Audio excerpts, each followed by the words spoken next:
Alrighty, what is up, guys? This is the supplementary video for Lecture 1, and I'm going to be talking about some stuff from 6.2, which is on using integrals to find specific volumes. In 6.3, which Gina will cover in recitation, you guys talk about a very specific scenario where you rotate a certain region around an axis, but 6.2, we're just talking about volumes in terms of just like figures, right? So for example, if you have like some sort of like prism. If you guys remember what a prism looks like, it's kind of like, let's say it's like a triangular prism, right?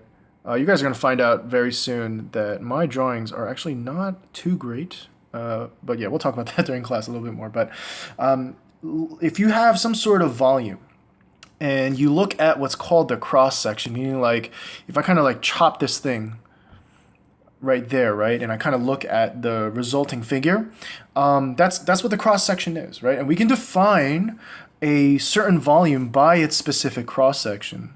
In this case, right, the cross section, if I highlight it, the cross section would be a triangle, right? If you think about it, right, imagine if you had like a stack of like Doritos chips that were super flat, and you just kind of like stacked them on top of each other. Oh gosh, that's not a triangle. Sorry. Imagine these are not blue and instead they're red. But anyways, if you stacked these Doritos on top of each other, right, you'd actually start to form this triangular prism. It's because the cross sections are triangles. I hope that kind of makes sense, right? So what I'm going to do in this video is go through two examples, one that's pretty simple and one that's a little bit more hairier. It requires a little bit more elbow grease. So I'm going to talk about the first example, which is a cylinder and where the formula of a cylinder comes from. All right. So if you don't know, the volume of a cylinder, I'll do that for short, is pi r squared times h. Now, conceptually, this should make sense, right? Think about it. Pi r squared is the circle. And then h is the height of the cylinder. Oh gosh, right? So it kind of makes sense, right? Going back to my Dorito thing, right? Instead, what's circular? What's a circular chip? I don't think there is a circular chip. But if you had a perfectly circular chip and a bunch of them, and you just stack them on top of each other, you'd end up getting the resulting figure is a cylinder, right? Hopefully that makes sense. So what this means is we can use the integral tool, right? We can use like this symbol, this integration symbol, as a way to sum up, and I say that seriously because we're going to be talking about sums later on, but sum up an infinite amount of areas. That's exactly what we're doing in these scenarios, right? With the integration and with the dx. This is why you guys who took calc, your teachers probably screamed this at you, that you cannot forget the dx, you cannot forget the integration sign. You need them both together. And if you don't have them together, it's actually not correct, right? Because the dx represents the width of your circles, in this case, because we're talking about circles. Right? The integration symbol represents sum. It's like adding up all of these thin, super thin, crispy circles. Now I want some chips. So what goes in the middle here? What are we putting in here? Well, this is going to be the area of your cross section. And usually it's denoted as like a of x. It's going to be some function. Why does it need to be in terms of x? Well, because our widths are in terms of x. Right? Our dx is telling us that it's in terms of that variable, right? So what this means is all we need to figure out is the area of the cross section, and well, I guess I forgot. Whoops, I forgot about our bounds. Right? We're going from some value to another value, and that will generate your desired volume, if that makes sense. So what are we going to do now? We're going to prove this. We're going to prove why it is pi r squared times h. I kind of mentioned the whole, what is it? Conceptual approach. But now we're going to show this using the integral sign, using this thing that we just came up with. Volume is equal to the integral of the area, right? So let's do this, all right? So I'm going to I'm going to fix the cylinder. Actually, I'll go in terms of x on our coordinate plane. So this means I have a cylinder. It's going from 0 all the way down to h, whatever the height of the cylinder is, right? The cylinder could be 5 units tall, 10 units tall, 100 units tall, whatever. But I'm just going to denote it by h. What does this mean? H is a constant, right? And if you realize, if I kind of like chop this thing right here, right? Our cross sections will be circles. I hope you guys can see that with a little bit of width. Right? So what does our setup look like? It's going to look like from 0 to h, because I'm going from 0 to the height of the cylinder. And our area function is actually going to be pi r squared. And we cannot forget that dx. But if you look at this integral, you see a problem, right? I hope you see it. I have conflicting variables. I can't use r when I have a dx. So what does this mean? I need to kind of think about, well, what does the little r mean in the context of this situation? Well, if you look at the picture here, right? My little r, it represents the radius of my cross section. I'll write that down. This is the radius of your cross-sectional circles. Well, if you notice, that radial length from beginning to end never changes. Well, what does that tell you? That tells you that you can actually conclude that r is, I'll do an arrow, r is also a constant, because it stays constant throughout 0 to h. I hope that makes sense, right? So what does this mean? We actually have two constants in this integral, h and r. And if you guys remember, how do we integrate constants, right? What do I have here? So just to recap, this is a constant, pi is a constant, r is a constant. These are all constants. Well, if you think about it, if you guys remember your integral rules, you can actually pull out a constant from the integral. So I'm going to put pi r squared on the outside. We're still going from 0 to h. And we have an invisible 1. You could write it in, I guess, if you want to. Dx. And hopefully, you guys remember your integral rules, right? What is the integral of 1? It's just x with respect to x, right? So we get, what are we left with? Pi r squared. We get x from 0 to h. Hopefully you guys are familiar with the notation, right? I shouldn't need to go over the notation, but this is called an evaluation bar, right? This is your lower bound. This is your upper bound, okay? I hope you guys know this stuff. And we always go upper bound minus lower bound. So I plug in h, I plug in 0, becomes h minus 0. What am I left with? Pi r squared times h minus 0, which simplifies down to, ooh, there it is. This is the volume. This is why the volume of a cylinder is the volume of a cylinder. Looks like this, right? So you see how we did it in the beginning? We took a more conceptual approach, right? We looked at the cross section and said, oh, we're just going up h. And then right afterwards, we showed a more algebraic calculus type of approach, where we used integrals, the rules for integrals, and showed and derived where I shouldn't use that word, and came up with where the volume formula comes from. Okay, so this was the first example. It's the volume of a cylinder. I'm going to move to the second example now. This one was the simple one. Second one gets a little crazier. We're going to look at a different figure. We're going to look at a sphere. Ooh. So if you notice, I'm fixating my sphere at the origin. All right, it's coming off the paper. I know, like I said, my drawings are not so great. I apologize in advance. I'll do the best I can. But yes, we're fixating the sphere at the center. And if you guys remember, the volume of a sphere is 4/3 pi r cubed.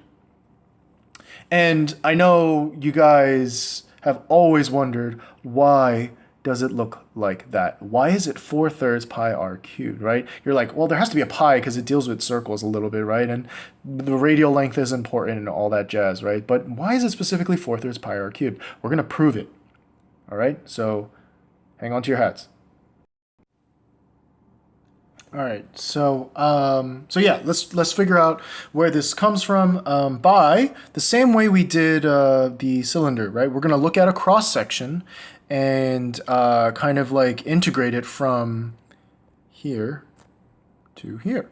All right, so let's first talk about some stuff real quick here. Well, if I chop this thing anywhere, I don't know if you guys know this about a sphere, but if you chop this anywhere, the cross section is actually a circle. I don't know if you can see that, right? It kind of looks like this, right? It's gonna look like a circle, and we got to give it some width, right? And yeah, so this means we are once again playing with circles. But what is the difference between this example and the last example? Well, if you notice, as we go from left to right, oh shoot, what happened there? As we go from left to right, the circles are not the same, right? That didn't happen in the last example, right?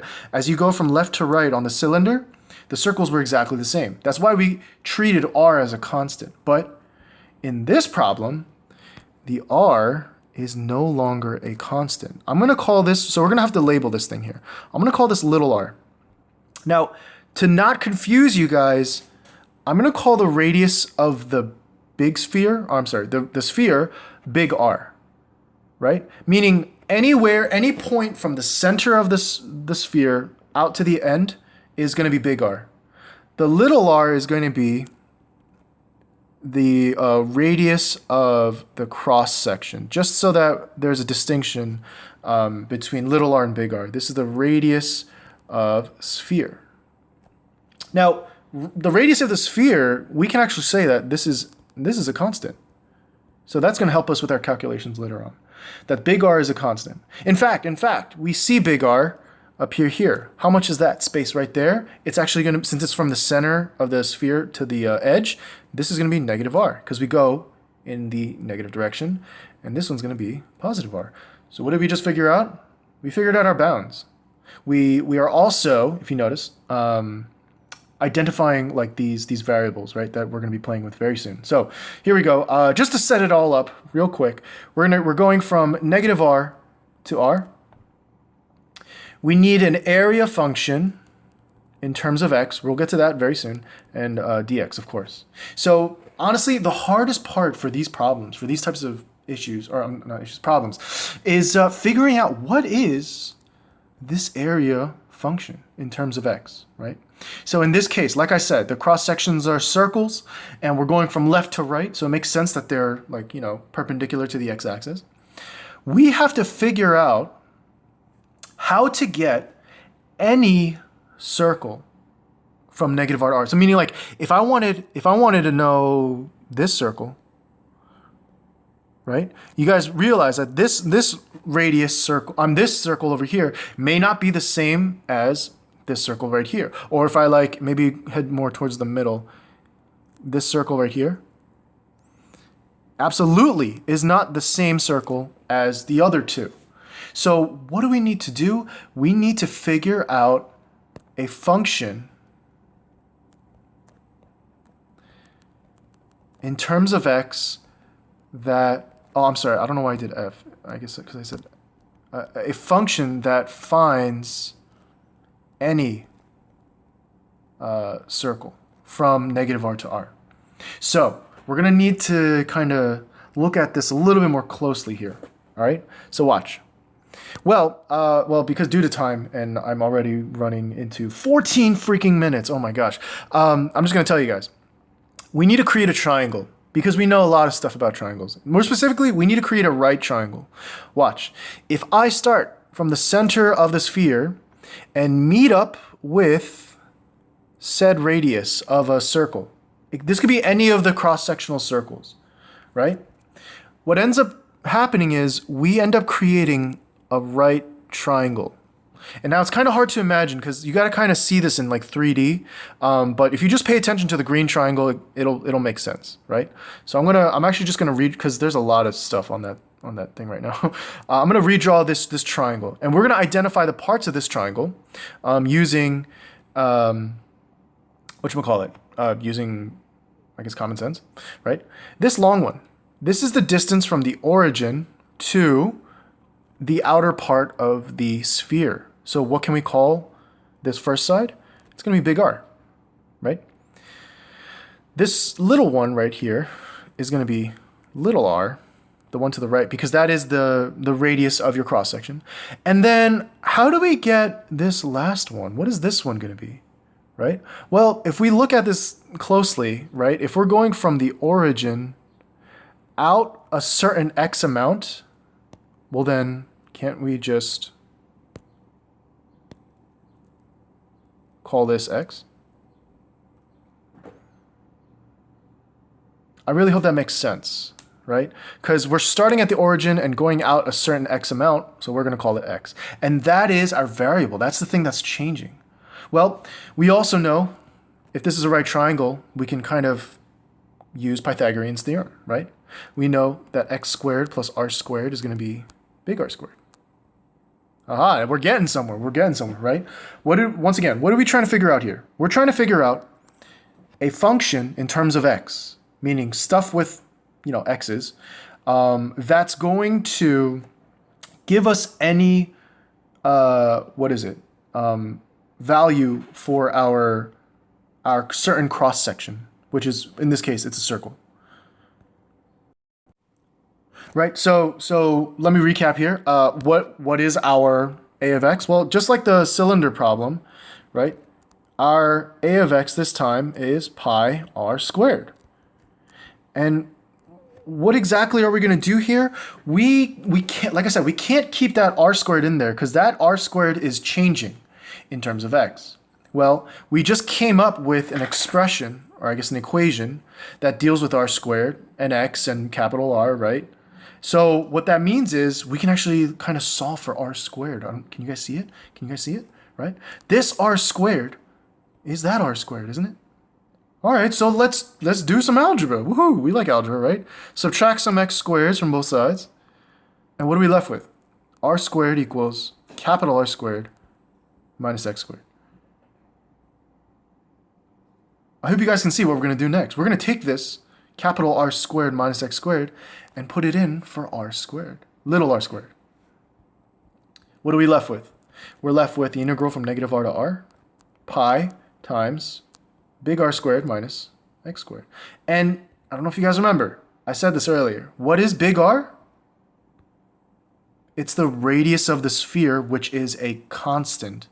So this thing is actually just like, think of it as like a number. It's a fixed number. It could be 10, it could be 100, it could be 2, whatever. It's any sphere, because any sphere has a fixed radius, right? So this is a constant. So the only variable here is x. That's the only thing we're going to integrate. I really hope this makes sense. And I think we have everything we need now, right? Everything's in terms of x, We were integrating our area function, and we're good to go. So let's do this. I'm going to pull out the pi. And this turns into a much easier integration problem, right? I can integrate this constant. I know it looks like a variable. I know people are going to get tripped up on this. But it looks like a variable, but it's a constant. It's a fixed capital R. So how do we integrate a constant? Well, it's just going to get an x tacked onto it, right? Because we're integrating with respect to x. And then this one, how do we integrate x squared? Well, if you guys remember, it's just reverse power rule, right? We add x to the we add 1 to the exponent and divide by the new exponent. And we're evaluating this from negative r to r. Those are our bounds. Cannot forget the pi on the outside. From here, we just plug in and solve, right? How do we do this? We do upper minus lower, just like before. I'm going to plug in r, the upper bound. I get r cubed minus r cubed over 3. This is, maybe if I make this, color code this is the upper bound. It's kind of easy to get lost, I know. Minus the, let's do this in blue, the lower bound, right? So we're going to plug in negative r now. Watch out with your negatives. Negative r times r squared is negative r cubed. And that negative is going to turn this into a positive. So you get r cubed over 3, right? Because a negative cubed is negative, right? Just double checking here. And once again, this is the lower bound. And oh my gosh, once again, do not forget the pi on the outside. Do some algebra here, And it looks like I get, what is this? This is r cubed, a positive r cubed. So it's going to be 2r cubed minus 2r cubed over 3. Hold on, we're almost there. 2r cubed is the same thing as 6r cubed over 3, right? I'm just playing with fractions here. I know you guys don't like fractions, but you got to get used to them. What is this? 6r cubed minus 2r cubed over 3, both over 3. So what are we left with? Oh my gosh, no way. No way. 4 thirds pi, whoops, r cubed. Oh my gosh, we called it. Did we not call it? We called it in the beginning, right? That's where the formula comes from. We just proved the formula for a sphere using integrals. Pretty gnarly, right? I know, it gets pretty gnarly. So, if you've made it this far into this 21-minute video, good God, there's a treat for you here, all right? I would definitely look at the examples in 6.2, all right? I know you guys can't see my face, but I'm winking right now. Look at the examples in 6.2, all right? They go through this specific example. This is example 3. Look at the other 2 examples in 6.2. Wink, wink, exclamation point, all right? I hope you guys are picking this up. All right, well, that's it for this video. Let me know if you guys have any questions on anything, all right? Yeah, I'll see you guys on Wednesday.